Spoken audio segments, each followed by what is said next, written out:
So మనం చెప్పుకునే next standard group 1 accounts లో లాస్ట్ స్టాండర్డ్ అమ్మా. గ్రూప్ 1 ఇక్కడతో గ్రూప్ 1 అకౌంటింగ్ స్టాండర్డ్స్ కంప్లీట్ అయిపోతుంది. Accounting standard 16 borrowing cost.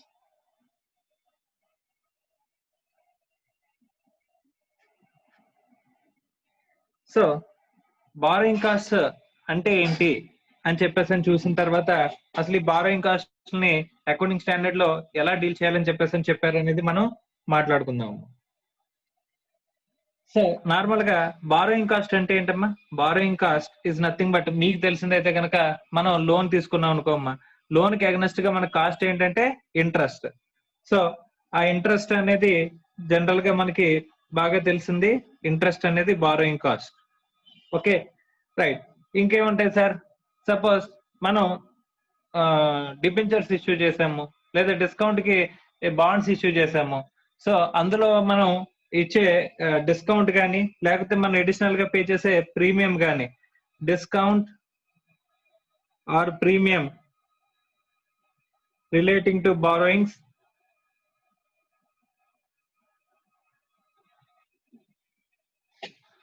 Next.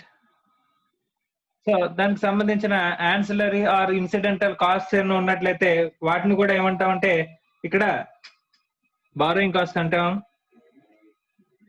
Amortisation of ancillary cost incurred, ఇది కూడా మనకి బారోయింగ్ కాస్ట్ అంటున్నాడమ్మా.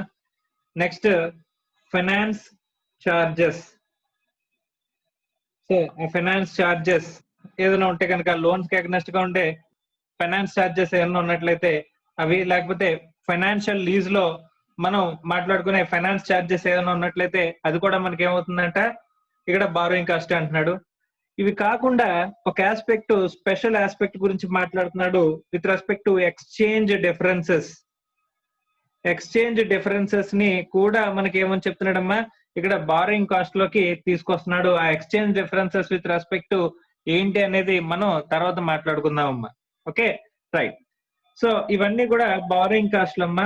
బారోయింగ్ కాస్ట్లని మనం ఏం చేస్తాం సార్ అని చెప్పానంటే, మీకు సింపుల్ గా ప్రీవియస్ గా మీకు తెలుసు క్యాపిటలైజేషన్ గురించి మీకు తెలుసమ్మా. ఇప్పుడు ఏదైనా ఒక అసెట్ ని మనం తయారు చేసేటప్పుడు లోన్ తీసుకుని మనం కన్స్ట్రక్ట్ చేస్తున్నాం అనుకో ఒక అసెట్ ని, to that extent asset complete అయ్యేంత వరకు కూడా మనం ఏదైనా ఈ ఇంట్రెస్ట్ కాస్ట్లు, బారోయింగ్ కాస్ట్లు ఉన్నట్లయితే ఆ కాస్ట్ ని మనం ఏం చేస్తామంటే క్యాపిటలైజ్ చేస్తాము అని చెప్పేసి ఇంట్రెస్ట్ కాస్ట్ క్యాపిటలైజేషన్ గురించి మీరు ఎక్కడ అకౌంట్స్ లో మీరు నేర్చుకుని ఉంటారమ్మా. Okay right. అలాగే మన ఇన్కమ్ ట్యాక్స్ లో కూడా మనం 43(1) అనే సెక్షన్ లో కాస్ట్ ఆఫ్ ది అసెట్ ని మనం గురించి మాట్లాడుకునేటప్పుడు అసెట్ కాస్ట్ ని అసెట్ కాస్ట్ ని డెరైవ్ అయ్యేటప్పుడు 43 సబ్సెక్షన్ 1 లో మనం ఎరైవ్ అయ్యేటప్పుడు మనం మాట్లాడుకుంటామా, ఈ అసెట్ కాస్ట్ ని మనం ఏం చేస్తామంటే కనుక క్యాపిటలైజేషన్ ఇంట్రెస్ట్ కాస్ట్ ని మనం ఏదైతే అసెట్ రెడీ అయిపోయేంత వరకు మనం ఇంకర్ అయిన ఇంట్రెస్ట్ కాస్ట్ ఏదైతే ఉంటుందో ఆ ఇంట్రెస్ట్ కాస్ట్ ని మనం ఏం చేస్తాం క్యాపిటలైజ్ చేయాలని చెప్పేసి ఇన్కమ్ ట్యాక్స్ లో కూడా అసెట్ కాస్ట్ ని మనం ఎరైవ్ అయ్యేటప్పుడు మనం మాట్లాడుకుంటామమ్మా. సో అలా ఇప్పుడు ఇక్కడ బారోయింగ్ కాస్ట్ అనేది అకౌంటింగ్ స్టాండర్డ్ ప్రకారం బారోయింగ్ కాస్ట్ ని ఎప్పుడు క్యాపిటలైజ్ చేయాలి అనేది, ఇక్కడ బారోయింగ్ కాస్ట్ ని ఎలా డీల్ చేయాలి అని చెప్పేసి ఇక్కడ మనకి మాట్లాడుతున్నాడు అమ్మా. Okay right. ఇక్కడ బారోయింగ్ కాస్ట్ ని మనం ఏం చేయాలంటే ఇక్కడ ఏం చెప్తున్నాడంటే borrowing cost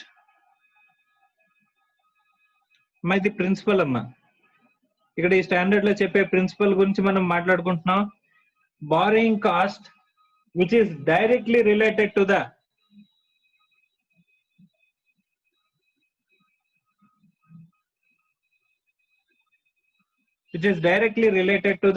acquisition, construction or production.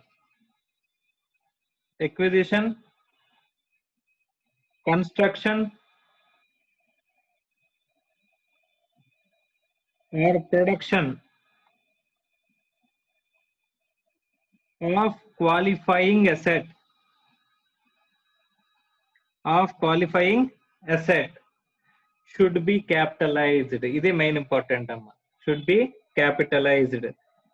అసలు ఈ మొత్తం స్టాండర్డ్ ఏం చెప్తుందంటే కనుక ఈ బారోయింగ్ కాస్ట్ ని, ఈ క్వాలిఫైయింగ్ అసెట్ కనుక నువ్వు ఖర్చు పెడితే డైరెక్ట్లీ రిలేటెడ్ టు ఎలాంటి ఖర్చు అంట, ఎక్విజిషన్ కోసం కానీ, కన్స్ట్రక్షన్ కోసం కానీ, ప్రొడక్షన్ కోసం కానీ ఆఫ్ ది క్వాలిఫైయింగ్ అసెట్ ని మనం రెడీ చేయడానికి ఇక్కడ మనం ఏదైతే బారోయింగ్ కాస్ట్ ఇంకర్ అయ్యామో, ఓకే, ఆ బారోయింగ్ కాస్ట్ ని ఏం చేయాలంటున్నాడమ్మా, క్యాపిటలైజ్ చేయాలి అని చెప్పేసి చెప్తున్నాడమ్మా. ఈ 3 words important.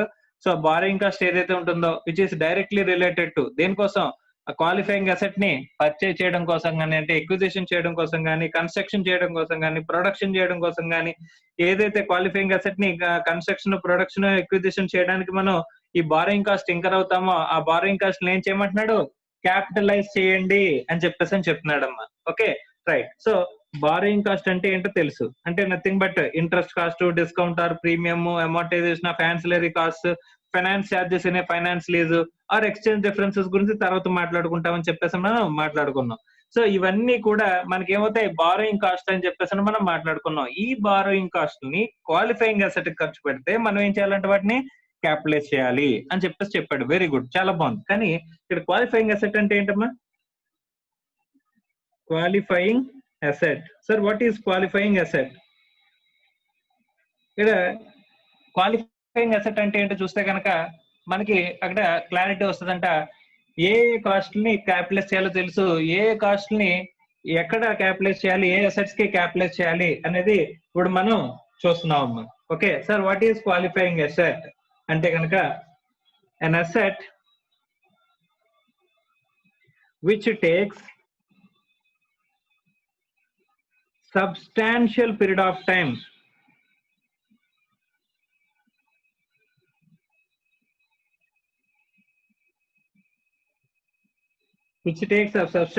of time to get ready for its intended use or sale is called qualifying asset.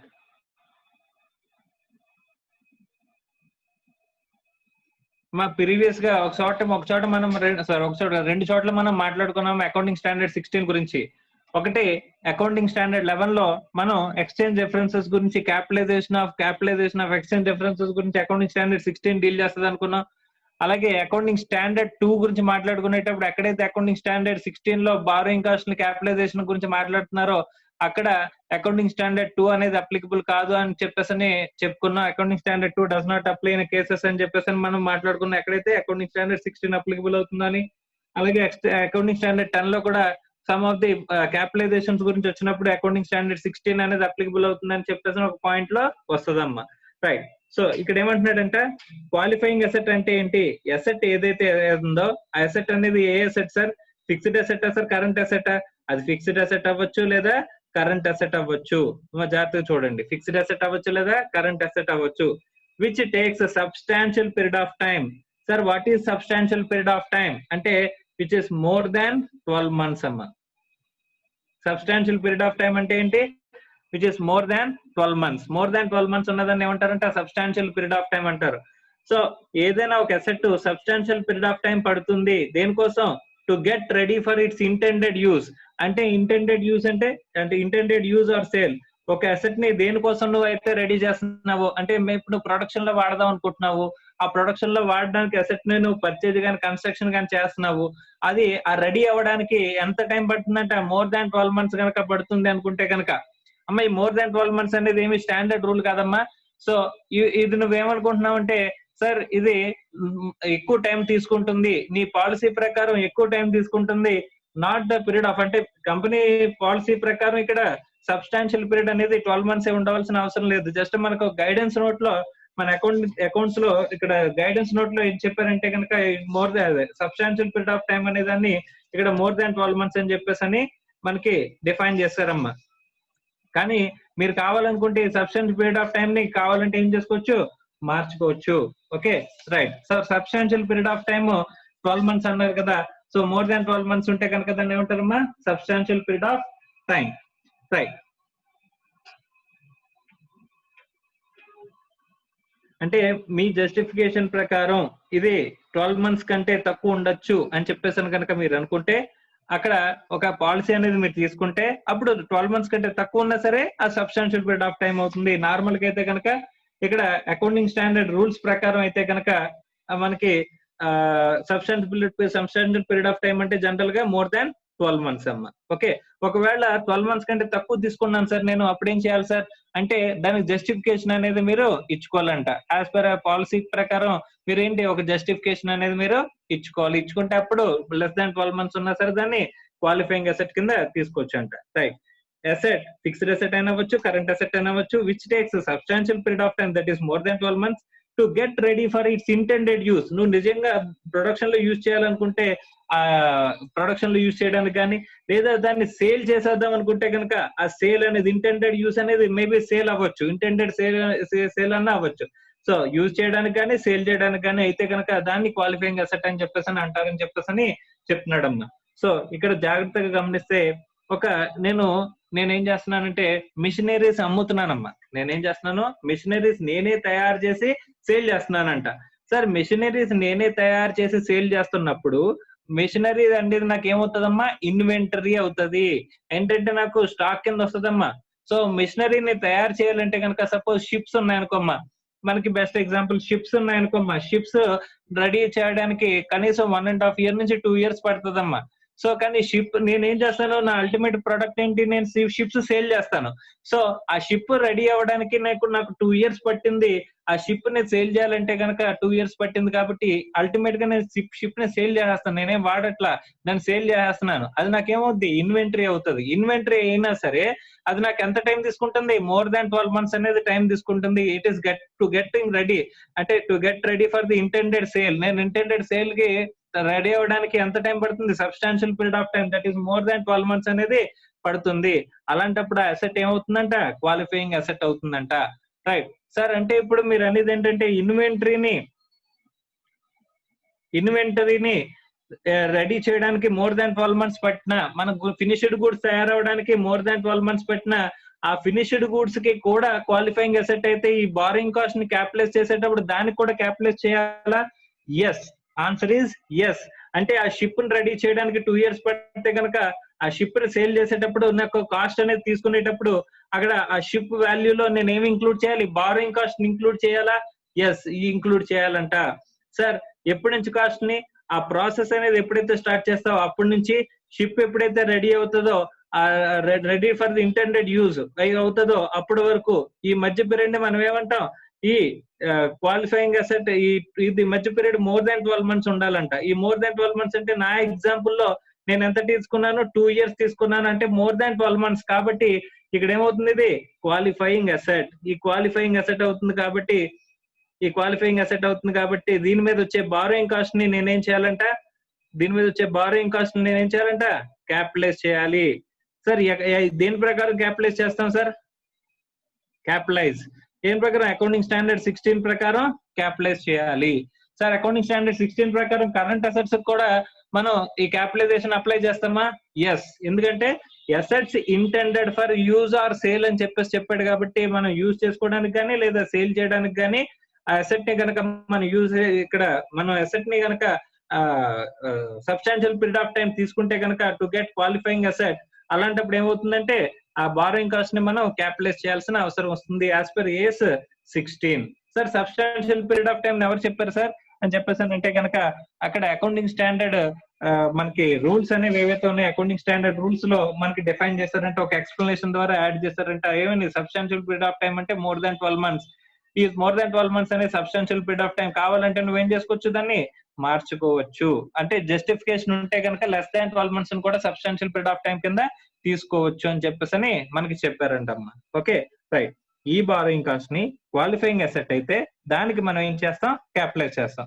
ఇక్కడ ఏం చెప్పాడు ప్రిన్సిపల్ కూడా ఏంటి, బారోయింగ్ కాస్ట్ ని క్వాలిఫైయింగ్ అసెట్ ఖర్చు పెడితే దాన్ని క్యాపిటలైజ్ చేయడం గురించి ఇక్కడ మనం మాట్లాడుతున్నాడు. రైట్. నెక్స్ట్ ఆస్పెక్ట్ సార్, అసలు బారోయింగ్ కాస్ట్ ఏదైతే ఉంటుందో ఆ బారోయింగ్ కాస్ట్ ని ఎప్పుడు మనం క్యాపిటలైజ్ చేయడం స్టార్ట్ చేయాలి అంటే ఎప్పుడైతే ప్రాసెస్ అనేది ఇనిషియేట్ చేస్తామో ఆ ప్రాసెస్ అనేది అంటే మెషినరీ అనుకుందాం సపోజ్, ఆ మెషినరీ తయారు చేయడానికి ఫస్ట్ ప్రాసెస్ అనేది ఎప్పుడైతే ఇనిషియేట్ చేస్తామో అప్పటి నుంచి ఎప్పుడైతే ఆ అసెట్ అనేది ఇంటెండెడ్ యూజ్ కి రెడీ అవుతుందో అక్కడితో సస్పెండ్ చేస్తామమ్మా. సస్పెన్షన్ ఆఫ్ ది అంటే అక్కడతో మనం ఏం చేస్తాం, క్యాపిటలైజేషన్ ఆపేస్తాం. ఇక్కడ ప్రాసెస్ క్యాపిటలైజేషన్ స్టార్ట్ చేస్తాం, ఇక్కడ ఎండ్ చేస్తాం. Will start capitalization, will suspend అంటే ఇంకా suspend or cessation of capitalization end of capitalization. ఎప్పుడైతే ఇంటెండెడ్ యూజ్ వచ్చిందో అక్కడ వరకు. అంటే అసెట్ రెడీ అయిపోయింది కంప్లీట్ గా, లేదా ఇన్వెంటరీ రెడీ అయిపోయింది కంప్లీట్ గా సేల్ కోసం అనుకుంటే కనుక అక్కడతో మనం ఏం చేస్తామంట, క్యాపిటలైజేషన్ ఆపేస్తాం. ఇక్కడ క్యాపిటలైజేషన్ స్టార్ట్ చేస్తాం, ఇక్కడ క్యాపిటలైజేషన్ ఎండ్ చేస్తున్నాం. Okay right. So during the period లో ఉన్న ఇంట్రెస్ట్ కాస్ట్ అంతటిని కూడా మనం క్యాపిటలైజ్ చేస్తామా సార్? ఎస్, క్యాపిటలైజ్ చేస్తాము అని చెప్పేసి చెప్తున్నాడు. రైట్ సార్, మధ్యలో ఎక్కడైనా మనం ఈ క్యాపిటలైజేషన్ ని సస్పెండ్ చేయొచ్చా అంటే ఆపేయచ్చా అని చెప్పేసానంటే, ఇప్పుడు అది ఒక ప్రాసెస్ లో కాకుండా అంటే ప్రాసెస్ లో డిలేస్ జరుగుతాయమ్మా. ఇప్పుడు సపోజ్ నేను ఏం చేశానంటే షిప్ తయారు చేద్దాం అని చెప్పేసి అనుకున్నాం కదా, ఆ షిప్ ని తయారు చేసేటప్పుడు కొన్నాళ్ళు ఏం చేయాలంట, సో కొంత వరకు తయారు చేసిన తర్వాత ఒక 1 month దాన్ని సమ్ ప్రాసెస్ ప్రకారం డిలే చేయాలంట. అంటే సమ్ ప్రాసెస్ లో భాగంగా 1 month నేను ఆ స్ట్రక్చరల్ స్టెబిలిటీని చెక్ చేయడం కోసం కానీ ఏం చేయడం కోసం కానీ కన్స్ట్రక్షన్ అనేది పూర్తిగా ఆపేయాలంట. సో అలా 1 month కనుక నేను మధ్యలో ఆ ప్రాసెస్ ని సస్పెండ్ చేశాను అని చెప్పేసానంటే, ప్రాసెస్ ని సస్పెండ్ చేయడం అంటే నేను ఆపాను. ఎందుకు ఆపాను? ఇది పార్ట్ ఆఫ్ ది ప్రాసెస్ అనుకుంటే కనుక అప్పుడు మనం ఏం చేయగలదంటమ్మా, క్యాపిటలైజేషన్ ని సస్పెండ్ చేయాల్సిన అవసరం లేదు. లేకుండా అలా కాకుండా సమ్ అదర్ డిలేస్ వల్ల నేను సమ్ ఎనీ అదర్ రీజన్స్ వల్ల నేను ఏం చేశానంటే అన్ఎక్స్పెక్టెడ్ గా, సపోజ్ ఇప్పుడు కోవిడ్ టైం వచ్చింది, ఇప్పుడు ఏంటంటే జరుగుతుంది అంటే కంప్లీట్ లాక్డౌన్ విధించారు. అలాంటప్పుడు ఏం చేశారు వచ్చింది, నేను ఏదైతే కన్స్ట్రక్షన్ చేస్తున్నానో అది ఆపేయాల్సి వచ్చింది. సో మళ్ళీ ఎప్పుడు స్టార్ట్ చేస్తానో, ఎప్పుడైతే లాక్డౌన్ రూల్స్ అనేవి నాకు సరళిస్తారో అక్కడి నుంచి మళ్ళీ నేను కన్స్ట్రక్షన్ అనేది స్టార్ట్ చేస్తాను. ఇది unexpected period and it is not part of the process. మన ప్రాసెస్ లోనే మధ్యలో ఆపాల్సిన అవసరం లేని టైం అమ్మా. ఈ టైంలో ఏదైనా గనక అంటే అన్ఎక్స్పెక్టెడ్ గ్యాప్స్ ఏమైనా వచ్చినట్లయితే అంటే end of the session suspend, మనం ఈ కన్స్ట్రక్షన్ ని మనం సస్పెండ్ చేస్తే కనుక అలాంటప్పుడు క్యాపిటలైజేషన్ కూడా ఆ పీరియడ్ కి మనం ఏం చేయాలంట, సస్పెండ్ చేయాలి. We should not capitalise the cost of the borrowings in that period. ఆ పీరియడ్ లో మధ్యలో గ్యాప్స్ ఏవైతే వస్తాయో ఆ గ్యాప్స్ వచ్చిన పీరియడ్ లో కాస్ట్ ని మనం ఏం చేయకూడదంటే బారోయింగ్ కాస్ట్ ని క్యాపిటలైజ్ చేయకూడదు అని చెప్పేసి చెప్తున్నారమ్మా. ఓకే, సో అలాంటప్పుడు మనం ఏం చేయాలంటే suspension of the capitalization of the borrowings అని చెప్పేసి అంటున్నాడమ్మా. ఓకే, సో అంటే ఏదైనా పీరియడ్ లో మనం ఇంటరప్షన్ అయితే జరిగిందంటే, డెవలప్మెంట్ ఇన్స్ట్రప్షన్ జరిగిందంటే మరి పార్ట్ ఆఫ్ ది ప్రాసెస్ లోనే మనం ఇప్పుడు కొంతవరకు కన్స్ట్రక్ట్ చేసిన తర్వాత అది ఇప్పుడు సిమెంట్ ఇదే కలిపి ఒక వేసామమ్మా, వేసిన తర్వాత ఆరడానికి ఒక 10 days టైం పెడుతుంది అని చెప్పేసి అంటే ఈ 10 days లోనే వాటరింగ్ చేయాలి, ఇదంతా చేయాలి, ఇంకా కన్స్ట్రక్షన్ ఫర్దర్ గా చేయకూడదు ఆ టైంలోని అని చెప్పేసి ప్రాసెస్ లో మనకి ఏదైనా డిలే జరుగుతుందంటే కనుక ఆ పీరియడ్ ని మనం సస్పెండ్ చేయగలదు. కానీ అది అన్ఎక్స్పెక్టెడ్, ఇప్పుడు మనం చెప్పుకున్న ఎగ్జాంపుల్ లో లాగా మనకు కావాలని ఎన్నో డిలేస్ వచ్చినట్లయితే అలాంటి పీరియడ్ ఏం చేయాలంటమ్మా, అక్కడ మనం సస్పెండ్ చేయాలి. ఆ సస్పెన్షన్ ఏదైతే కన్స్ట్రక్షన్ సస్పెండ్ ఏదైతే చేస్తున్నామో అలాగే బారోయింగ్ కాస్ట్ క్యాపిటలైజేషన్ కూడా మనం ఏం చేయాలంట, సస్పెండ్ చేయాలని చెప్పేసి అంటున్నారమ్మా. ఓకే, క్యాపిటలైజేషన్ ఆఫ్ బారోయింగ్స్ ఎప్పుడు స్టార్ట్ అవుతుంది, ప్రాసెస్ ఇనిషియేట్ చేసినప్పటి నుంచి ఎప్పుడైతే ఎండ్ అవుతుందమ్మా, సస్పెన్షన్ ఎప్పుడు ఎండ్ అవుతుంది అంటే ఆ ఇంటెండెడ్ యూజ్ కోసం అదే మనకి పూర్తిగా ఇన్ ఆల్ రెస్పెక్ట్స్ కంప్లీట్ అయింది అని చెప్పేసి అంటే రెడీ టు యూజ్ అనేది వచ్చింది అంటే కనుక అప్పుడు మనం ఏం చేయాలంటే ఇంటెండెడ్ యూజ్ కోసం కానీ ఇంటెండెడ్ సేల్ కోసం కానీ రెడీ అయిపోయింది అని చెప్పేసి అనుకుంటే అక్కడతో క్యాపిటలైజేషన్ బారోయింగ్ కాస్ట్ ని క్యాపిటలైజ్ చేయడం ఆపేయాలి అని చెప్పేసి చెప్తున్నాడమ్మా. సో ఇది మనం క్యాపిటలైజేషన్ చేసే ఆస్పెక్ట్ గురించి మనం మాట్లాడుకుంటున్నాం. ఓకే రైట్ సార్, అసలు ఈ క్యాపిటలైజ్ చేయాలంటే కనుక మనకి కండిషన్స్ ఏమున్నాయి? సో అంటే ఫస్ట్ మనకి క్యాపిటలైజ్ చేయాలి అంటే కనుక 2 కండిషన్స్ చెప్తున్నాడమ్మా. బారోయింగ్ కాస్ట్ ని క్యాపిటలైజ్ చేయాలంటే కనుక 2 కండిషన్స్ చెప్తున్నాడు. ఒకటి ఏంటంటే కనుక ఆ borrowing cost which are directly attributable to the, first condition ఏంటి, conditions for capitalisation. First the borrowing cost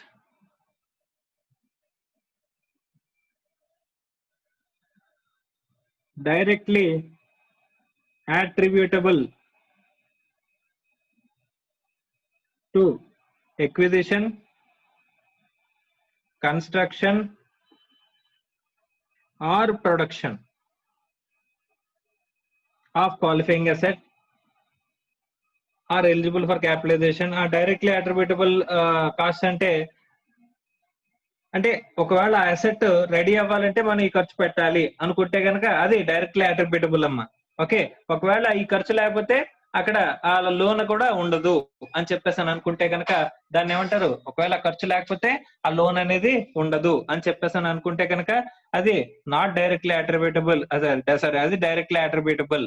so మనం లోన్ తీసుకున్నాం దేనికి, ఆ ప్రక్క ఖర్చు అనేది పెట్టడం కోసం అనుకుంటే కనుక ఆ రిలేషన్ అనేది ఇంపార్టెంట్.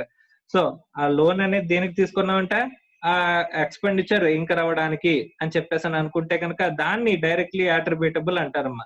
ఈ డైరెక్ట్లీ అట్రిబ్యూటబుల్ ఏదైతే ఉంటుందో ఆ డైరెక్ట్లీ అట్రిబ్యూటబుల్ కాస్ట్ ఏవైతే ఉంటాయి, లోన్ కి అగ్నెస్ట్ గా కాస్ట్ ఉంటే కనుక డైరెక్ట్లీ అట్రిబ్యూటబుల్ కాస్ట్ మాత్రమే మనం ఏం చేయాలి, directly attributable loan is directly attributable to acquisition, construction, production జరుగుతుంటే కనుక దానికి అగ్నెస్ట్ గా ఉన్న కాస్ట్ ని మనం ఏం చేయాలి, క్యాపిటలైజ్ చేయాలి. ఫస్ట్ కండిషన్ అది సార్. సెకండ్ కండిషన్ ఏంటి సార్ అంటే కనుక దాని నుంచి future economic benefits of the అనేది మనకి రావాలి, వాటిని మెజర్ చేయగలగాలి అని చెప్పేసి అని అంటున్నాడమ్మా. Okay, so future economic benefits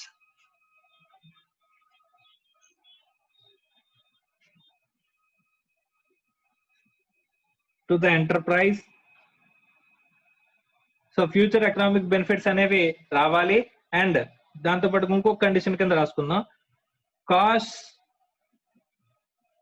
measured reliably. So ఒకటి బారోయింగ్ కాస్ట్ లో డైరెక్ట్లీ అట్రిబ్యూటబుల్ అయి ఉండాలి, రెండోది future economic benefits to the enterprise రావాలి దాని వల్ల, అండ్ కాస్ట్ అనేవి రిలయబుల్ గా మెజర్ చేయగలగాలి. ఈ మూడు కండిషన్లు సాటిస్ఫై చేస్తే కనుక అప్పుడు మనం క్యాపిటలైజ్ చేయగలమంట. Okay right sir. బారోయింగ్స్ అనేవి స్పెసిఫికల్లీ అట్రిబ్యూటబుల్ ఉండాలంటే ఖచ్చితంగా స్పెసిఫిక్ బారోయింగ్స్ అయి ఉండాలా? బారోయింగ్స్ అనేవి ఎలా ఉండాలి అంటే బ్యాంక్ వెళ్ళి నేను బారో చేశానంట, పర్టికులర్ మెషినరీ నేను కన్స్ట్రక్ట్ చేస్తాను సార్ అని చెప్పేసి నేను లోన్ తీసుకున్నానంట. అలాంటి లోన్ ఏమంటారంటే స్పెసిఫిక్ బారోయింగ్స్ అంటారమ్మా. స్పెసిఫిక్ బారోయింగ్స్ అని చెప్పేసి అంటారమ్మా. ఆ స్పెసిఫిక్ బారోయింగ్స్ అయితేనే మనం క్యాపిటలైజ్ చేయగలమా అంటే అలా చెప్పట్లేదమ్మా. స్పెసిఫిక్ బారోయింగ్స్ అవ్వాలని చెప్పేసి చెప్పట్లేదు. ఆ ఖర్చు మనం దేనికోసం పెట్టాలి, ఆ అక్విజిషన్, కన్స్ట్రక్షన్, ప్రొడక్షన్ కోసం మనం ఖర్చు పెడితే దానికి అగనెస్ట్ గా ఉన్న కాస్ట్ ఏదైతే ఉంటుందో ఆ కాస్ట్ ని మనం డైరెక్ట్లీ అట్రిబ్యూటబుల్ అంటున్నాం. అంటే సపోజ్ నేను బ్యాంక్ వెళ్ళి ఓవర్ డ్రాఫ్ట్ తీసుకున్నానమ్మా. ఓవర్ డ్రాఫ్ట్ తీసుకుని నార్మల్ గా మెషినరీలు కొనడానికి కానీ కన్స్ట్రక్ట్ చేయడానికి కానీ అయితే కనుక మనకి టర్మ్ లోన్స్ ఇస్తారమ్మా. ఓకే, స్పెసిఫిక్ టర్మ్ లోన్స్ ఇస్తారు. అలా కాకుండా నేను బ్యాంక్ వెళ్ళి ఓడి తీసుకున్నాను. ఓడి దేనికి తీసుకుంటున్నాను సార్ అంటే క్యాష్ క్రెడిట్ అనుకోమ్మా, స్టాక్ పర్చేజ్ చేయడానికి అనుకోవచ్చు. ఓడి ఓవర్ డ్రాఫ్ట్ అంటే ఒక స్పెసిఫిక్ పర్పస్ అనేది జనరల్ గా చెప్పకుండా, జనరల్ గా షార్ట్ టర్మ్ లోన్ అమ్మా. షార్ట్ టర్మ్ లోన్ అయినా సరే నేను ఏం చేశానంటే ఆ షార్ట్ టర్మ్ లోన్ తీసుకొచ్చి ఇక్కడ లాంగ్ టర్మ్ యూసెస్ కి జనరల్ గా నేను యూజ్ చేయకూడదు, పని యూజ్ చేశాను అనుకుందాం. ఇక్కడ నేను ఓడి తీసుకొచ్చి అంటే స్పెసిఫిక్ పర్పస్ కోసం చెప్పకుండా నేను లోన్ తీసుకుని, స్పెసిఫిక్ పర్పస్ కోసం చెప్పకుండా నేను లోన్ తీసుకుని నా ప్రాపర్టీని సెక్యూరిటీ కింద పెట్టుకుని మార్టిగేజ్ లోన్ తీసుకున్నాను. ఆ మార్టిగేజ్ లోన్ ఎందుకు అని చెప్పేసి అంటే నేను పర్పస్ చెప్పలా. ఆ జనరల్ బారోయింగ్స్, జనరల్ బారోయింగ్స్, ఆ జనరల్ బారోయింగ్స్ ని తీసుకొచ్చి నేను ఏం చేశానంటే ఈ కన్స్ట్రక్షన్ కి, ఈ క్వాలిఫైయింగ్ అసెట్ కన్స్ట్రక్షన్ కి నేను ఉపయోగించానంట. సో స్పెసిఫిక్ గా ఒక క్వాలిఫైయింగ్ అసెట్ కు ఉపయోగించిన స్పెసిఫిక్ గా తీసుకుంటే కనుక స్పెసిఫిక్ లోన్ అవుతుంది.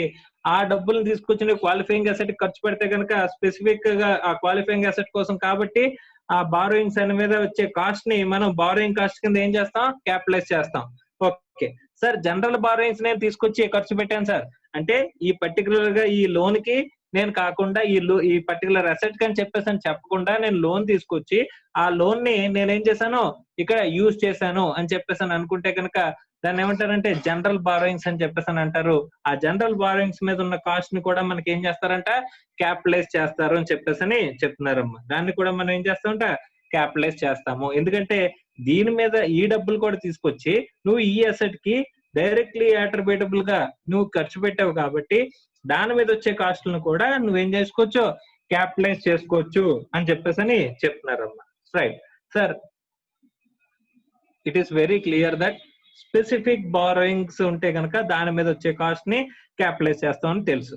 జనరల్ బారోయింగ్స్ ని కనుక తీసుకుని ఆ జనరల్ బారోయింగ్స్ ని నేను ఈ అసెట్ కన్స్ట్రక్షన్ కి ఎక్విజిషన్ కి కనుక ఖర్చు పెట్టినట్లయితే ఆ ఖర్చుని కూడా మనం ఏం చేస్తామంట, క్యాపిటలైజ్ చేస్తాము అని చెప్పేసి చెప్తున్నాడు. Okay right. సపోజ్ ఒక ఎగ్జాంపుల్ తీసుకుందాం. నేను ఒక 100 lakhs పెట్టి ఒక అసెట్ కన్స్ట్రక్షన్ చేస్తున్నానమ్మా. 100 lakhs పెట్టి అసెట్ అనేది కన్స్ట్రక్ట్ చేస్తున్నానమ్మా.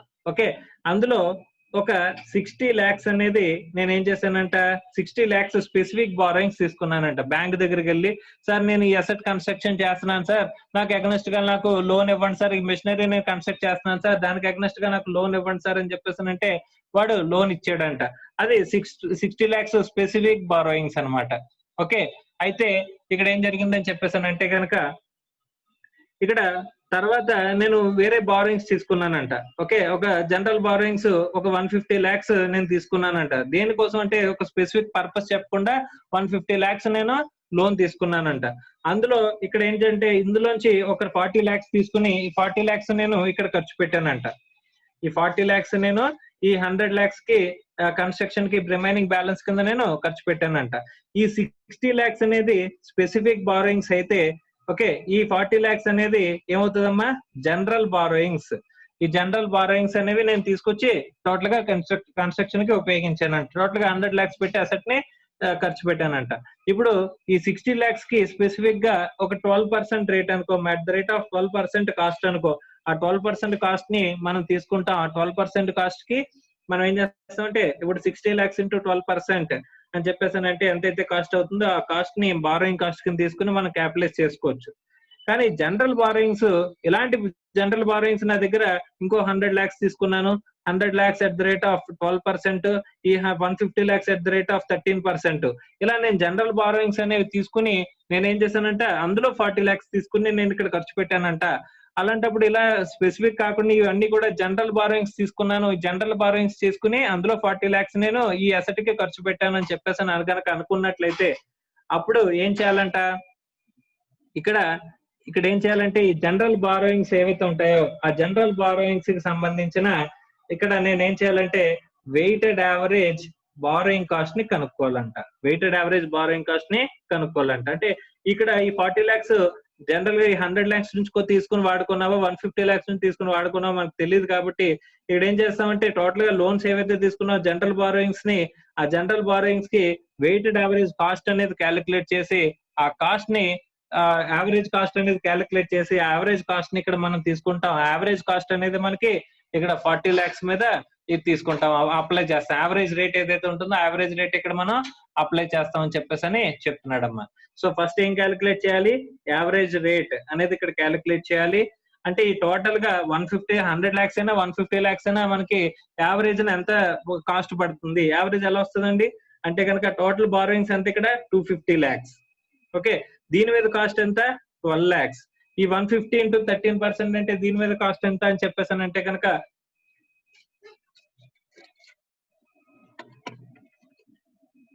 150 into 13% అంటే 19.5 lakhs. ఈ రెండు ఇంట్రెస్ట్ కాస్ట్లు అమ్మా. 19.5 plus 12 అంటే 31.5. 31.5 lakhs ఇంట్రెస్ట్ కాస్ట్. నువ్వు తీసుకున్న లోన్ ఎంత 250 lakhs. సో 31.5 డివైడెడ్ బై ఇక్కడ 250 lakhs అంటే ఇంటూ 100 చేస్తే ఎంత వచ్చిందమ్మా 12.6% వచ్చిందమ్మా. ఇది నీకు యావరేజ్ కాస్ట్ కింద వస్తుంది. అంటే యావరేజ్ న జనరల్ బారోయింగ్స్ అన్నిటినీ కలిపి మనకి యావరేజ్ న కాస్ట్ ఎంత అవుతుంది. యావరేజ్ కాస్ట్ అంటే ఈ టోటల్ గా ఇంట్రెస్ట్ జనరల్ బారోయింగ్స్ అన్నిటి మీద ఇంట్రెస్ట్ తీసుకోవడం, దానికి ఆ జనరల్ బారోయింగ్స్ టోటల్ ఎంత చూసుకుంటే కనుక మనకి యావరేజ్ కాస్ట్ వస్తుంది. ఇక్కడ ఈ 40 lakhs దేని నుంచి ఖర్చు పెట్టావు, 100 lakhs నుంచి ఖర్చు పెట్టావో తెలియదు, 150 lakhs నుంచి ఖర్చు పెట్టావో తెలియదు. అలాంటప్పుడు ఇక్కడ స్పెసిఫిక్ బారోయింగ్స్ అయితే కనుక ఈ మెషినరీ కోసమే తీసుకున్నావు కాబట్టి ఇది 12% లోన్ అని తెలుసు కాబట్టి డైరెక్ట్ గా 12% అని వేసేస్తున్నావు ఇంట్రెస్ట్ కాస్ట్. కానీ ఈ జనరల్ బారోయింగ్స్ తీసుకొచ్చినప్పుడు నీకు ఇంట్రెస్ట్ అనేది ఎలా వచ్చింది అనేది తెలియదు. అంటే ఇక్కడ 12% లోన్ కి సంబంధించిందా 13% లోన్ కి సంబంధించిందా అనేది తెలియదు. కాబట్టి ఇలాంటి జనరల్ బారోయింగ్స్ ఉన్నప్పుడు ఈ జనరల్ బారోయింగ్స్ ని యావరేజ్ రేట్ కనుక్కోవాలి. సో ఆ వెయిటెడ్ యావరేజ్ రేట్ కనుక్కొని మనం ఏం చేయాలంటే ఇక్కడ 12.6% అనేది కాస్ట్ కింద తీసుకుంటాం అన్నమాట. ఈ 12.6% అనేది కాస్ట్ కింద తీసుకుని 40 lakhs into 12.6 అనేది మనం ఏం చేస్తామంటే ఆ కాస్ట్ కింద క్యాలిక్యులేట్ చేసుకుని ఈ కాస్ట్ ని మనం క్యాపిటలైజ్ చేస్తామని చెప్పేసి చెప్తున్నాడమ్మా. Okay right. ఇక్కడ ఒక విషయం గుర్తుపెట్టుకోవాల్సింది ఏంటంటే మనం ఏదైతే యావరేజ్ రేట్ ని యావరేజ్ కాస్ట్ అనేది క్యాపిటలైజ్ చేస్తున్నప్పుడు ఈ యావరేజ్ కాస్ట్ అనేది ఎప్పుడు కూడా ఒరిజినల్ కాస్ట్ ని దాటకూడదు అని చెప్పేసి అంటున్నాడమ్మా. సో ఈ జనరల్ బారోయింగ్స్ అన్నిటినీ కూడా మనం యూజ్ చేస్తున్నాం. అన్నిటినీ కూడా ఎక్కడెక్కడైతే ఏ అసెట్స్ లో అయితే కనుక యూజ్ చేసామో వాటిని క్యాపిటలైజ్ చేస్తున్నాం కదా ఈ రేట్ కి. ఈ క్యాపిటలైజ్ చేస్తున్నప్పుడు యావరేజ్ ని ఈ రేట్ కి క్యాపిటలైజ్ చేస్తున్నప్పుడు ఆ కాస్ట్లు అన్ని కలుపుకుంటే కనుక మనం ఎంతైతే యాక్చువల్ కాస్ట్ ఇంకర్ అయ్యాం 31.5 అనేది మన కాస్ట్ ఇంకర్ అయింది టోటల్ గా. ఆ కాస్ట్ ని మించకూడదు అని చెప్పేసి ఒక కండిషన్ అనేది పెడుతున్నాడు. అంటే ఇక్కడ ఇది ఒక అసెట్ 100 lakhs పెట్టి తయారవుతుంది, ఇంకో అసెట్ 200 lakhs పెట్టి తయారవుతుంది. అందులో దానికి సంబంధించిన స్పెసిఫిక్ లోన్ ఎంత అంటే 40 lakhs తీసుకున్నాం. సో మిగతా 160 lakhs నేను ఎక్కడి నుంచి వాడాను అని చెప్పేసానంటే కనుక ఇక్కడ 160 100 plus 150 అంటే 250 ఉంది కదమ్మా. 250 లో 40 ఇక్కడ వాడాను, ఇక్కడ మిగిలిన 160 lakhs ఇక్కడ వాడానంటే ఈ 160 lakhs కూడా మనం ఏ రేట్ అప్లై చేస్తాం @ 12.6% యావరేజ్ రేట్ ఏదైతే అప్లై చేసామో క్యాలిక్యులేట్ చేసామో అదే యావరేజ్ రేట్ తీసుకుంటాం జనరల్ బారోయింగ్స్ అన్నిటికీ కూడా. ఈ 40 lakhs స్పెసిఫిక్ లోన్ అని చెప్పేసి అనుకున్నాం కదా. స్పెసిఫిక్ లోన్ ఏమో 40 lakhs, జనరల్ బారోయింగ్స్ ఏమో ఇక్కడ 160 lakhs. ఇక్కడ జనరల్ స్పెసిఫిక్ బారోయింగ్స్ కి @ 15% అని ఇక్కడ స్పెసిఫిక్ గా ఇచ్చాడనుకో రేట్, ఆ రేట్ తీసుకుంటాం. ఈ జనరల్ బారోయింగ్స్ కి వచ్చేసరికి మనం ఏం చేస్తామంటే ఈ యావరేజ్ రేట్ ఏదైతే క్యాలిక్యులేట్ చేస్తామో యావరేజ్ రేట్ అనేది మనం అప్లై చేస్తామని చెప్పేసి చెప్తున్నాడమ్మా. అంటే ఇక్కడ 40 lakhs మీద 12.6 వేసాం, 160 మీద 12.6 వేసాం. ఇంకొక అసెట్ ఇక్కడ ఎంత బ్యాలెన్స్ ఉంది, ఇంకో 50 lakhs. ఓకే, ఇక్కడ ఇంకొక అసెట్ నేను రెడీ చేస్తున్నానంటే అది 150 lakhs పడుతుందంట. ఆ 150 lakhs లో 100 lakhs ఏమో స్పెసిఫిక్ బారోయింగ్స్. ఓకే, ఈ 50 lakhs ఏమో జనరల్ బారోయింగ్స్. ఈ రెండు లోన్స్ తీసుకున్నాం 250 lakhs లోన్స్. ఈ 250 lakhs తీసుకున్న లోన్ అనేది మనం ఈ 250 lakhs లోన్ తీసుకున్నది ఏ పర్పస్ కోసం తీసుకున్నాం, ఏ పర్పస్ చెప్పకుండా తీసుకున్నాం అమ్మా, జనరల్ బారోయింగ్స్. దాన్ని ఎక్కడెక్కడ వాడాం, అసెట్ 1 లో వాడాం, అసెట్ 2 లో వాడాం, అసెట్ 3 లో వాడాం. సో 3 లోని కలుపుకుంటే కనుక 40 plus 160 అంటే 200 plus 50 250. ఈ 250 lakhs మనం ఇక్కడ వాడేసాం. ఈ 3 అసెట్స్ లోని కలిపి మనం ఎంతైతే క్యాపిటలైజ్ చేస్తున్నామో ఆ క్యాపిటలైజ్డ్ వాల్యూ అనేది ఎంత మించకూడదంట, ఇక్కడ ఈ 31.5 అనేది యాక్చువల్ కాస్ట్ ని మించకూడదు అంటున్నాడు. అంటే ఇక్కడ కూడా 50 lakhs @ 12.6% అప్లై చేయాలంట. ఓకే సరే చూడండి, 40 lakhs into 12.6% అంటే 5.04 వచ్చింది ఇక్కడ.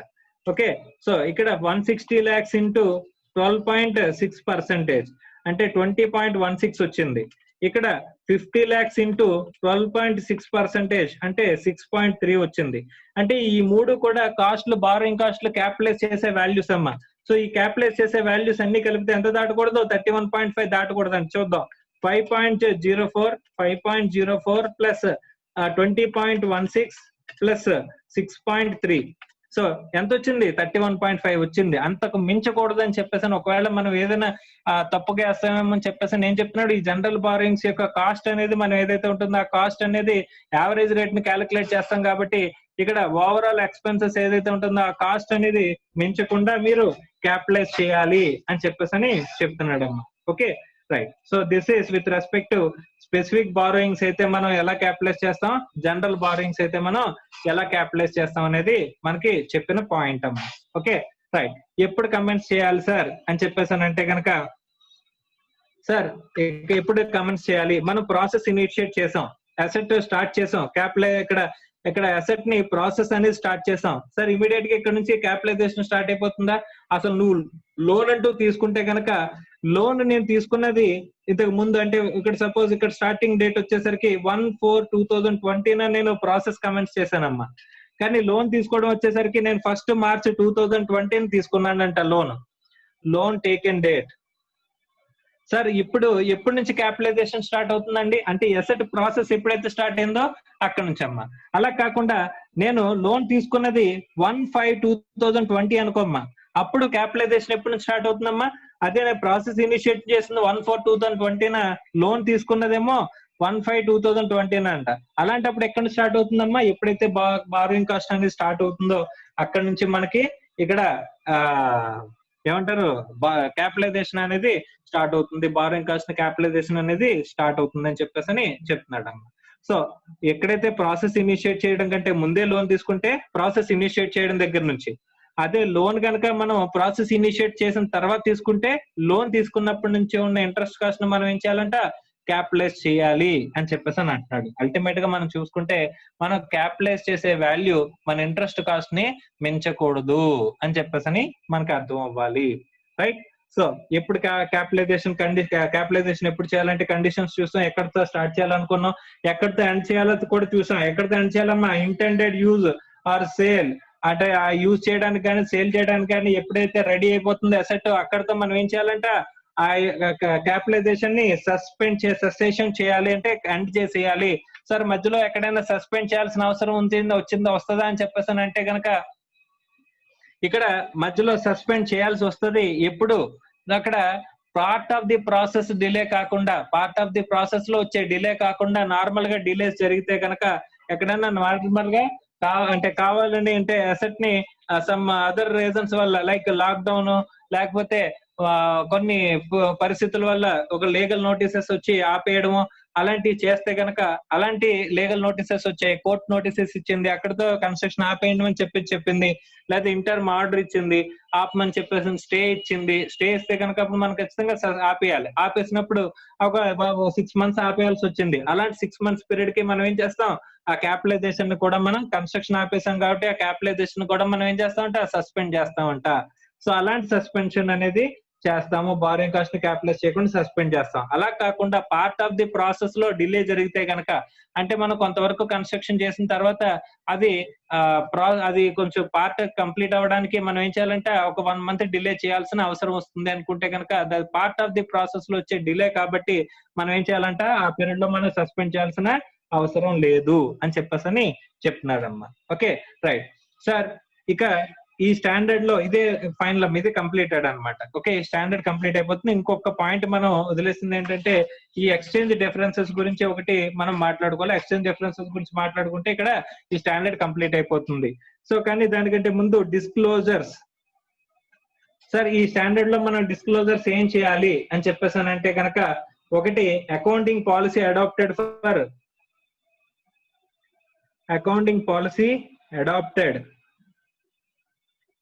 For borrowing cost. Borrowing cost ని మనం క్యాపిటలైజ్ చేయడానికి ఏదైతే అకౌంటింగ్ పాలసీ వాడామో అకౌంటింగ్ పాలసీని మనం స్పెసిఫిక్ గా డిస్క్లోజ్ చేయాలంట. Amount of borrowing cost capitalised during the period.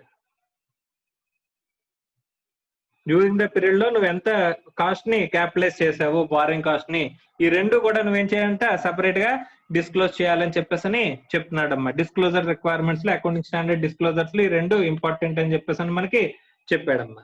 So ఇక్కడ మెయిన్ ఇంపార్టెంట్ చూడండి ఏంటంటే వాట్ ఈస్ బారోయింగ్ కాస్ట్ అనేది ఇంపార్టెంట్. బారోయింగ్ కాస్ట్ అంటే ఏంటనేది ఇంపార్టెంట్. తర్వాత ప్రిన్సిపల్, క్వాలిఫైయింగ్ అసెట్ కి బారోయింగ్ కాస్ట్ ఖర్చు పెడితే బారోయింగ్ కాస్ట్ ఇంకర్ అయితే కనుక వాటిని ఏం చేయాలి? క్యాపిటలైజ్ చేయాలి. సో ఆ క్వాలిఫైయింగ్ అసెట్ అంటే ఏంటి? Which takes a substantial period of time. అది ఫిక్స్డ్ అసెట్ అవ్వచ్చు లేదా కరెంట్ అసెట్ లైక్ ఇన్వెంటరీ అవ్వచ్చు. అంటే ఇంటెండెడ్ యూస్ కోసం కానీ ఇంటెండెడ్ సేల్ కోసం కానీ అయినట్లయితే ఏదైనా పర్లేదు అని చెప్పేసి మనం మాట్లాడుకున్నాం. సబ్స్టాన్షియల్ పీరియడ్ ఆఫ్ టైం అంటే ఎవరు చెప్పారు సార్? అకౌంటింగ్ స్టాండర్డ్ కి ఎక్స్ప్లెనేషన్, అకౌంటింగ్ స్టాండర్డ్ రూల్స్ లో మనకి ఎక్స్ప్లెనేషన్ లో చెప్పారు మోర్ దాన్ 12 months ఉంటే క్వాలిఫైయింగ్ అసెట్ అని. ఒకవేళ జస్టిఫైబుల్ గ్రౌండ్స్ ఉంటే కనుక less than 12 months is also considered as ఇక్కడ qualifying substantial period of time అని చెప్పేసి మనకి చెప్పారమ్మా. Okay, right sir.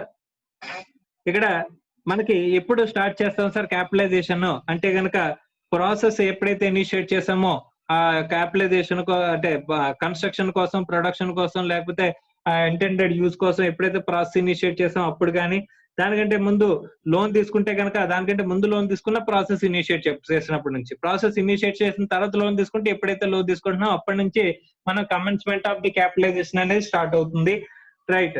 తర్వాత ఎప్పుడుతో ఎండ్ అవుతుందంటే ఎప్పుడుతో ఇంటెండెడ్ యూజ్ అనేది వస్తుందో, ఇంటెండెడ్ యూజ్ కానీ ఇంటెండెడ్ సేల్ కోసం కానీ ఏదైతే అనుకున్నామో దానికి రెడీ అవుతుందో, ఆ రెడీ అయినప్పుడు మనం ఏం చేస్తాం, సెస్టేషన్ క్యాన్సిల్ చేసేస్తాం. అక్కడితో క్యాపిటలైజేషన్ అనేది క్యాన్సిల్ అయిపోతుంది.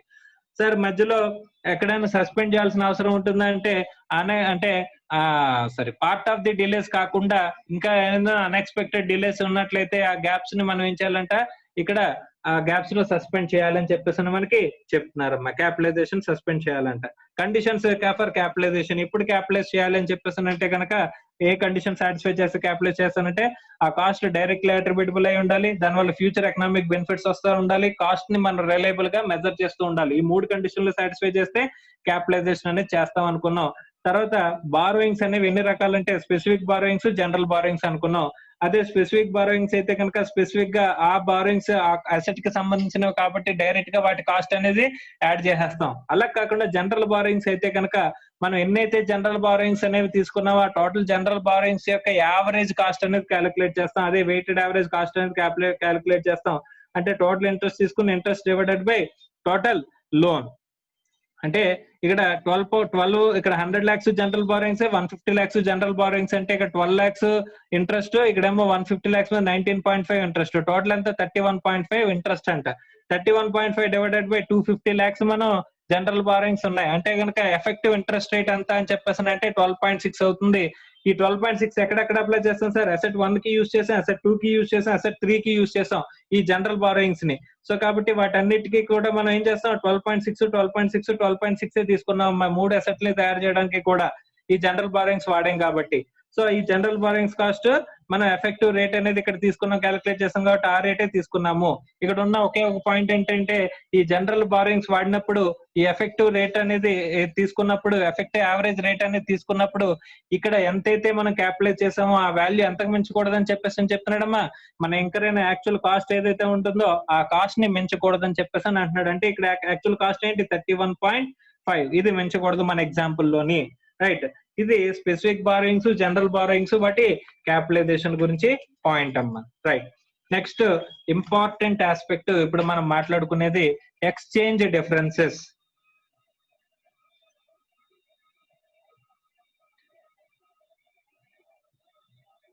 Exchange differences arising from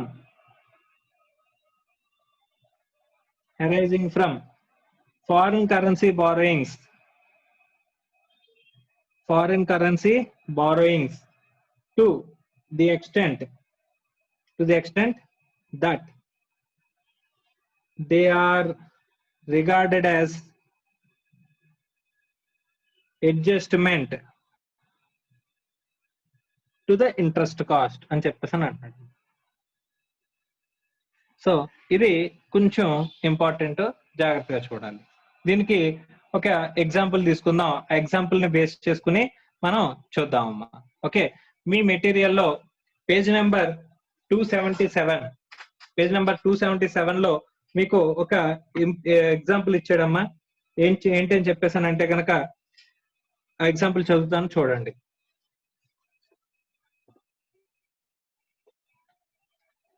Induga Industries had taken a loan for 5 years term of $1 lakh. ఆ లోన్ ఎంత తీసుకున్నాడమ్మా? ఫారిన్ కరెన్సీలో లోన్ తీసుకున్నాడంట.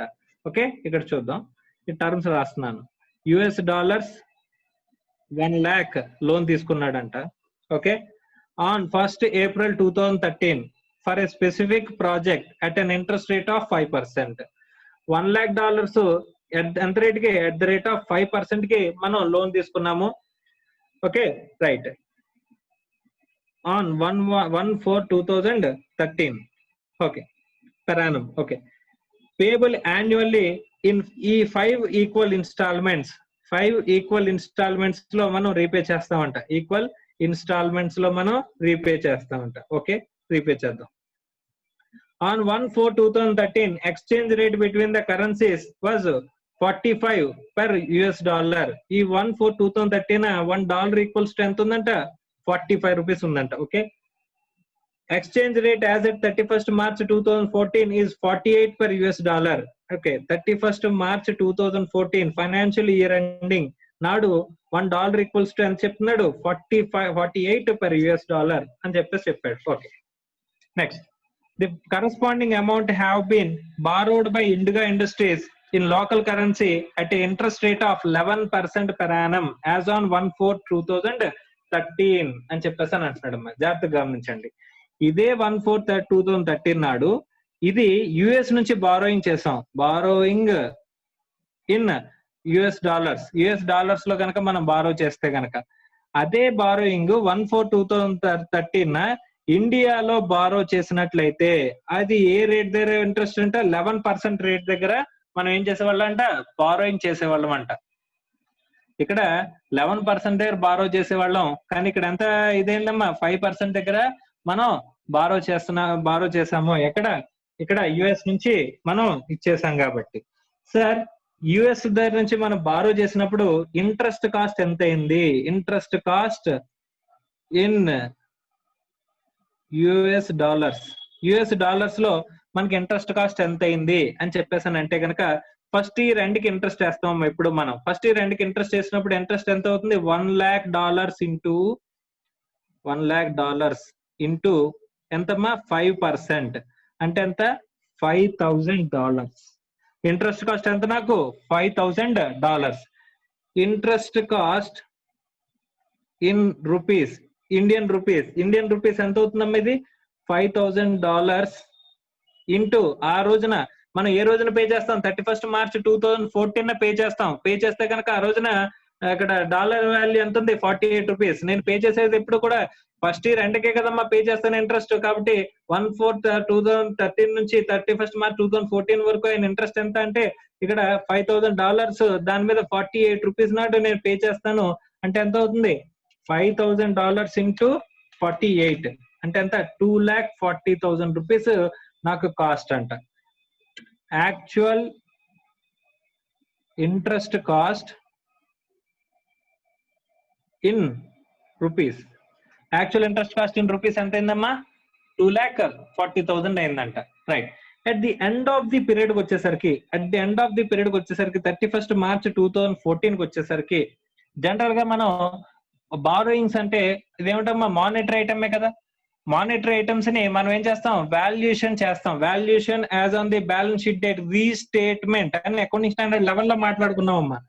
As per accounting standard 11 any monetary item as on the balance sheet date ఈ should be restate చేయాలి. ఇక్కడ మనకి $1 lakh ఉన్నాయి కదా, $1 lakh ఉన్నాయి. $1 lakh ని ఇక్కడ మనం తీసుకున్నప్పుడు బుక్స్ లో ఎంతకు రికార్డ్ చేస్తాం? At the rate of 45. Initial transaction date recorded at 45. ఆ రోజునున్న రేట్ కి ట్రాన్సాక్షన్ రేట్ కి మనం రికార్డ్ చేస్తామని తెలుసు. సో కాబట్టి $1 lakh at the rate of 45 అంటే 45 lakhs కి రికార్డ్ చేస్తాం. రైట్. 45 lakhs అవుతుంది.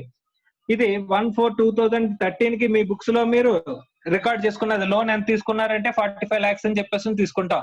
కానీ 31st March 2014 వచ్చేసరికి మీరు $1 lakh ఏదైతే ఉంటుందో ఆ $1 lakh ని మీరు బుక్స్ లో రీస్టేట్ చేయాలి. బారోయింగ్ ని ఎంతకి రీస్టేట్ చేయాలి? As at the balance sheet date నాడు ఉన్న రేట్ కి. అంటే $1 lakh at the rate into 48 కి నేను రీస్టేట్ చేయాలమ్మా. అంటే ఎంత? 48 lakhs.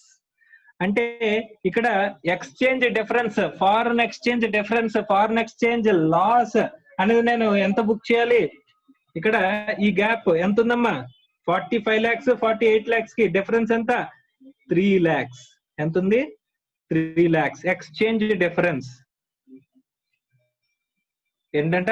ఇది ఎక్స్చేంజ్ డిఫరెన్స్. దీన్ని ఏం చేస్తాం? P&L కి చార్జ్ చేస్తాం మనం. Exchange difference charge to P&L కి చార్జ్ చేస్తాం జనరల్ గా. ఇదే కదా మన అకౌంటింగ్ స్టాండర్డ్ 11 లో మాట్లాడుకున్నది. రైట్. సో ఇలాంటి ఎక్స్చేంజ్ డిఫరెన్స్ 3 lakhs లో కొంత అమౌంట్ ని వీడేమంటున్నాడంటే బారోయింగ్ కాస్ట్ కింద క్యాలిక్యులేట్ తీసుకుని మీరు క్యాపిటలైజ్ చేసుకోవాలి అని చెప్పేసి చెప్తున్నాడమ్మా. అదే ఇక్కడ point. Okay. Exchange differences arising from the foreign currency borrowings to that extent they are regarded as adjusted to the interest cost. అంటే దాన్ని ఇంట్రెస్ట్ కాస్ట్ కి అడ్జస్ట్ చేసుకుంటాము అని చెప్పేసి ఎక్కడి వరకు చెప్పుకుంటామో టు దట్ ఎక్స్టెంట్ ని మనం ఏం చేయాలంటే ఎక్స్చేంజ్ డిఫరెన్సెస్ ని బారోయింగ్ కాస్ట్ కింద ట్రీట్ చేసి వాటిని క్యాపిటలైజ్ చేయాలి అని చెప్పేసి అంటున్నాడు. బారోయింగ్ కాస్ట్ కింద ట్రీట్ చేసి వాటిని ఏం చేయాలంట, క్యాపిటలైజ్ చేయాలంట. రైట్ సార్, ఎంతవరకు క్యాపిటలైజ్ చేయాలి సార్ బారోయింగ్ కాస్ట్ కింద ట్రీట్ చేసి అంటే? అసలు ఎక్స్చేంజ్ డిఫరెన్స్ ఎంత వచ్చింది నీకు? ఎక్స్చేంజ్ డిఫరెన్సెస్ P&L కి చార్జ్ చేసేది 3 lakhs. ఇదేంటి, ఇదంతా కూడా accounting treatment as per AS 11 అమ్మా.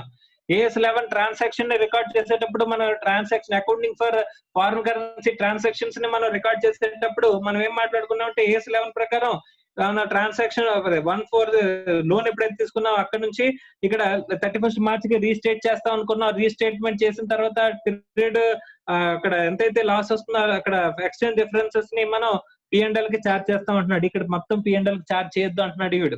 అకౌంటింగ్ స్టాండర్డ్ 16 ప్రకారం నెక్స్ట్ ఇక్కడ అకౌంటింగ్ స్టాండర్డ్ 11 ఎండ్ అవుతుంది. దీని తర్వాత అకౌంటింగ్ స్టాండర్డ్ 16 స్టార్ట్ అవుతుంది. వీడు ఏం చెప్తున్నాడు అంటే అకౌంటింగ్ స్టాండర్డ్ 16 లో ఈ ఎక్స్చేంజ్ డిఫరెన్సెస్ ని టు దట్ ఎక్స్టెంట్ 3 lakhs లో కొంతవరకు నువ్వేం చేయాలంట, క్యాపిటలైజ్ చేయాలి, మిగిలిన దాన్ని P&L కి చార్జ్ చేయాలని చెప్పేసి చెప్తున్నాడమ్మా. ఎలా సార్ ఎంతవరకు క్యాపిటలైజ్ చేయాలి 3 lakhs లోని అని చెప్పేసానంటే ఇక్కడ జాగ్రత్తగా గమనించండి. నువ్వు ఇదే లోన్ ని ఇండియాలో తీసుకున్నట్లయితే ఎంతకి తీసుకునేవాడివి, ఎంత తీసుకునేవాడు అసలు? నువ్వు $1 lakh తీసుకున్నావు. ఈ రోజున రేట్ ఎంత, 45 lakhs. ఈ రోజు 1/4/2013 నీ నీడ్ ఎంత అని చెప్పేసానంటే $1 lakh ఇంటూ 45, కాబట్టి 45 lakhs నీ నీడ్. అదే 45 lakhs ని ఇండియాలో బారో చేసుకుని ఉన్నట్లయితే 1/4/2013 నాడు ఇఫ్ ఆన్ 1/4/2013 borrowed ఇన్ ఇండియాలో గనక బారో చేసినట్లయితే అయితే ఎంత లోన్ అంట, 45 lakhs లోన్. ఎంత అయ్యేది, $1 lakh ఇంటూ 45. ఈ $45 lakhs 45 lakhs రూపీస్ అమ్మా. ఈ 45 lakh రూపీస్ నువ్వు ఇండియాలో బారో చేసి ఉండేవాడివి. ఈ 45 lakhs కి నీకు ఇంట్రెస్ట్ కాస్ట్ ఎంత అయింది, at the rate of 11% అయ్యేది నీకు. ఇదే 45 lakhs ని ఇండియాలో బారో చేసినట్లయితే నీకు 11% అయ్యేది. అంటే 45 lakhs ఇంటూ 11% అంటే ఎంతమ్మా, 4,95,000 నీకు కాస్ట్ అయ్యేదంట ఇండియాలో. కానీ నువ్వు అవుట్ సైడ్ ఇండియాలో లోన్ తీసుకోవడం వల్ల ఎంత వరకు కాస్ట్ అయిందంట, 2,40,000 కాస్ట్ అయిందంట. 2,40,000 కాస్ట్ అయిందంట. ఇండియాలో లోన్ తీసుకున్నట్లయితే 4,95,000 కాస్ట్ అయ్యేది. నువ్వు US లో లోన్ తీసుకోవడం వల్ల 2,40,000 మాత్రమే కాస్ట్ అయింది. కాబట్టి ఈ బ్యాలెన్స్ గ్యాప్ ఎంతైతే ఉంటుందో, ఈ గ్యాప్ అంటే గ్యాప్ ఎంత, gap between cost of foreign currency loan and Indian currency loan. Foreign currency loan కి ఇండియన్ కరెన్సీ లోన్ కి ఇంట్రెస్ట్ కాస్ట్ తేడా ఎంత, 4,95,000 మైనస్ 2,40,000 అంటే ఎంత, 2,55,000 అమ్మా. ఈ 2,50,000 ఎంతైతే ఉంటుందో ఇది కనుక ఎక్స్చేంజ్ డిఫరెన్స్ కంటే తక్కువ ఉన్నట్లయితే ఈ టోటల్ ని మనం ఏం చేయాలంట, క్యాపిటలైజ్ చేయాలంట. Okay right. ఇక్కడ చూసుకుంటే 3 lakhs ఎక్కువ, 2,50,000 ఎక్కువ, అంటే ఎక్స్చేంజ్ డిఫరెన్స్ ఎక్కువ. So first case exchange difference is higher than the gap between cost of foreign currency and Indian currency. Cost of Indian currency and cost of foreign currency అంటే ఎంత, ఇక్కడేమో exchange difference ఎంత, 3 lakhs, ఇదేమో 2,55,000. కాబట్టి ఈ రెండిట్లో ఏది ఎక్కువ, ఇక్కడ 3 lakhs ఎక్కువ. అలాంటప్పుడు ఎంతవరకు క్యాపిటలైజ్ చేయాలంటాడమ్మా, ఈ gap between cost of foreign currency and Indian currency ఏదైతే ఉంటుందో దాన్ని క్యాపిటలైజ్ చేయాలంట. అంటే P&L కి ఎంత వరకు చార్జ్ చేస్తాం సార్, 3 lakhs లోంచి 2,55,000 తీసేసి రిమైనింగ్ ఎంత ఉంటుంది, 45,000 ఏదైతే ఉంటుందో ఆ 45,000 ని మనం క్యాపిటలైజ్ చేస్తామంట, సారీ P&L కి చార్జ్ చేస్తామంట. అంటే ఎంతవరకు క్యాపిటలైజ్ చేస్తున్నాం సార్ మనం, ఈ 2,40,000 యాక్చువల్ కాస్ట్ ని క్యాపిటలైజ్ చేస్తున్నాం, ఈ 2,55,000 ఎక్స్చేంజ్ డిఫరెన్సెస్ ని కూడా క్యాపిటలైజ్ చేస్తున్నాం. అంటే టోటల్ గా ఎంత అవుతుంది, 2,40,000 ప్లస్ 255 అంటే 4,95,000 మనం క్యాపిటలైజ్ చేస్తున్నాం అమ్మా. మీకు అర్థమైందా? సో 4,95,000 మనం క్యాపిటలైజ్ చేస్తున్నాము సార్. అదే గనక ఇక్కడ చూడండి అమ్మా, నెక్స్ట్ పాయింట్ చెప్తున్నాడు.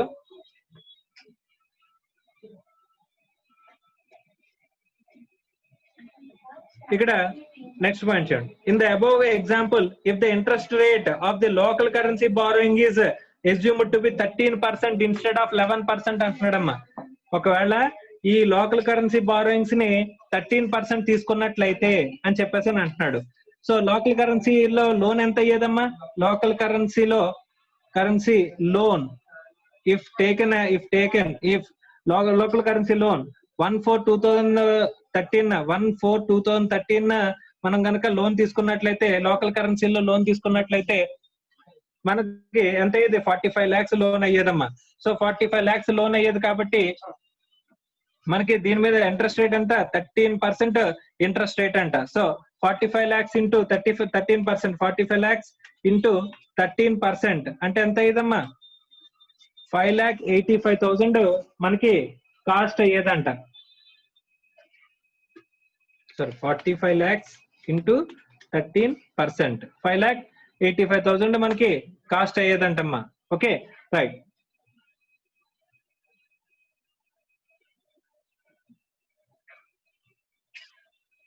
రైట్. సో 5,85,000. సో ఇప్పుడు ఏమైందని చెప్పేసాను అంటే కనుక ఇది ఇండియన్ కరెన్సీలో లోన్ తీసుకున్నట్లయితే అని చెప్పేసాను మనకి చెప్పాడు. రైట్.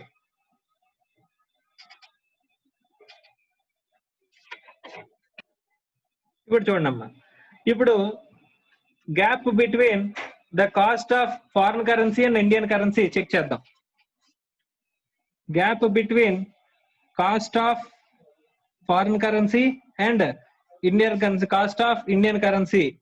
ఓకే, ఇక్కడ కాస్ట్ ఆఫ్ ఫారిన్ కరెన్సీ అంటే ఎంత? 2,40,000, ఇక్కడ 5,85,000. ఈ గ్యాప్ ఎంత? 5,85,000 మైనస్ 2,40,000 తీసేస్తే 3,45,000 అంటే గ్యాప్ ఎంత ఉంది? 3,45,000. ఇప్పుడు చూడండి, ఇక్కడ ఎక్స్చేంజ్ డిఫరెన్స్ ఎంత వచ్చిందమ్మా మనకి? ఎక్స్చేంజ్ డిఫరెన్స్ మనం చార్జ్ టు P&L అనుకున్నాం కదా, exchange difference charge to P&L ఎంత వచ్చింది? 3 lakhs వచ్చింది మనకి. ఓకే, ఈ 3 lakhs ఎక్కువ, ఈ గ్యాప్ ఎక్కువ అని చెప్పేసాను అంటే కనుక ఇక్కడ ఏమైంది? సెకండ్ కేసు అమ్మా. ఇది ఏంటిది? Gap is higher than exchange difference. So exchange difference కంటే గ్యాప్ ఎక్కువ ఉందంట. అలాంటప్పుడు ఏం చేయమంటున్నాడు? ఈ ఎక్స్చేంజ్ డిఫరెన్స్ ఎంతైతే ఉంటుందో ఇదంతటిని కూడా క్యాపిటలైజ్ చేసేయండి అని చెప్పేసి చెప్తున్నాడమ్మా.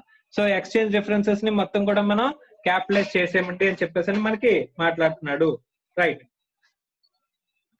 So exchange difference totally capitalised. So ఇక్కడ టోటల్ గా క్యాపిటలైజేషన్ ఎంత అయింది అని చెప్పేసి కనుక లెక్కేసినట్లయితే, టోటల్ క్యాపిటలైజేషన్ ఎంత అయింది అని చెప్పేసి మనం లెక్కేసినట్లయితే, ఇక్కడ ఎక్స్చేంజ్ డిఫరెన్సెస్ టోటల్ చేస్తాం. ఇక్కడ మన బారోయింగ్ కాస్ట్, యాక్చువల్ గా ఫారిన్ కరెన్సీ బారోయింగ్ కాస్ట్ మొత్తం కూడా మన యాక్చువల్ కాస్ట్ కాబట్టి ఇది క్యాపిటలైజ్ చేస్తాం. So actual cost plus exchange difference. So ఇక్కడ యాక్చువల్ కాస్ట్ ఎంత? 2,40,000 ప్లస్ ఎక్స్చేంజ్ డిఫరెన్స్ ఎంత? 3 lakhs. ఈ గ్యాప్ అనేది ఎంతకంటే ఎక్కువ ఉంది కాబట్టి టోటల్ గా ఎక్స్చేంజ్ డిఫరెన్స్ మొత్తాన్ని క్యాపిటలైజ్ చేస్తున్నాం. అంటే ఎంత క్యాపిటలైజ్ చేస్తాం? 5,40,000 క్యాపిటలైజ్ చేస్తామంట. అదే ఇక్కడ చూసుకుంటే కనుక ఎంత క్యాపిటలైజ్ చేస్తాం? టోటల్ క్యాపిటలైజేషన్ ఎంత చేసామమ్మా? ఇక్కడ చూసుకుంటే యాక్చువల్ కాస్ట్ 2,40,000 ప్లస్ ఈ గ్యాప్ అనేది ఎంత ఉంది? 2,55,000. 3 lakhs కంటే తక్కువ ఉంది కాబట్టి ఈ గ్యాప్ నే మనం క్యాపిటలైజ్ చేస్తాం. 2,55,000 అంటే ఎంత క్యాపిటలైజ్ చేస్తాం? 4,95,000 ని మనం క్యాపిటలైజ్ చేసాము. ఇక్కడ అర్థమైందా? ఎక్స్చేంజ్ డిఫరెన్సెస్ ని ఎలా క్యాపిటలైజ్ చేయాలి, ఎక్స్చేంజ్ డిఫరెన్సెస్ ని బారోయింగ్ కాస్ట్ కింద కన్సిడర్ చేసి వాటిని క్యాపిటలైజ్ చేయడం గురించి మనం మాట్లాడుకున్నాం అంట. So this is with respect to exchange differences to that extent of considered as borrowing cost, exchange differences to that extent considered as borrowing cost, so that we should capitalize. So ఎంత capitalise చేయాలి ఏంటి అనేది మనం నేర్చుకున్నాం. So this is totally with respect to accounting standard 16. Okay, so ఇక్కడతో accounting standard 16 అనేది complete అయింది. And also group 1 standards. So group 1 standards అన్ని కూడా ఇక్కడతో మనకి కంప్లీట్ అయిపోయినాయి అమ్మా. Okay, right. So next class లో మనం ఏం చేద్దాం అంటే గ్రూప్ 2 స్టాండర్డ్స్ స్టార్ట్ చేసుకుందాం. Right, thank you. Sir last లో అది treatment of fee per prepayment of loan అది ఏంటి సార్ అది? ఏదమ్మా ఎక్స్చేంజ్ డిఫరెన్స్ తర్వాత treatment of fee paid for prepayment of loan topic ఏదో ఉంది సార్, అదేంటి సార్ మరి?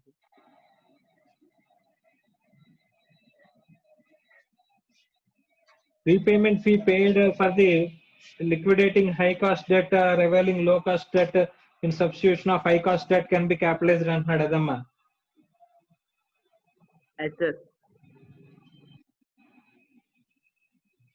అంటే ఇక్కడ నువ్వు ఒక లోన్ తీసుకున్నావు అమ్మా, ఆ లోన్ ఏంటంటే 12% రేట్ దగ్గర లోన్ తీసుకున్నావు. తర్వాత నీకు ఇంకొక ఆపర్చునిటీ వచ్చింది, దానికి ఏంటంటే 10% లోన్ ఇస్తానన్నాడు ఎవడో గాని. నువ్వు ఆ లోన్ క్లోజ్ చేసుకుని వస్తే నువ్వు 10% లోన్ ఇస్తాను అని చెప్పేసి అని అన్నాడు. దానికోసం కొంత ఫీజు అమౌంట్ పే చేసావు నువ్వు. అర్థమైందా? హై కాస్ట్ లోన్ లోంచి లో కాస్ట్ లోన్ లోకి నువ్వు వెళ్తున్నప్పుడు certain amount pre closure charges లాంటివి పే చేసావు నువ్వు. అది ఎవరికి పే చేస్తారంటే హై కాస్ట్ 12% దగ్గర లోన్ క్లోజ్ చేస్తున్నావు కదా నువ్వు, టర్మ్ లోన్ ఇప్పుడు తీసుకున్నావు. మా టర్మ్ లోన్ క్లోజ్ చేస్తున్నందుకు కొంత ఏమంటారు ప్రీ క్లోజర్ చార్జెస్ లాంటివి పే చేస్తావు. ఆ ప్రీ క్లోజర్ చార్జెస్ పే చేసిన తర్వాత లోన్ క్లోజ్ చేస్తాడు, అప్పుడు కొత్త లోన్ తీసుకోవచ్చు నువ్వు. అలాంటి చేంజ్ జరగడానికి నీకు ఏదైనా చార్జెస్ పే చేస్తే వాటిని క్యాపిటలైజ్ చేయొచ్చా అని చెప్పేసని. అర్థమవుతుందమ్మా? వాటిని ఏం చేయమంటున్నాడు? Can not be capitalised. అర్థమైందా? రైట్, వాటిని క్యాపిటలైజ్ చేయకూడదు అని చెప్పేసి చెప్తున్నాడు. అర్థమైందా? రైట్. సో ఇక్కడతో అకౌంటింగ్ స్టాండర్డ్ 16 కంప్లీట్ అయిందమ్మా.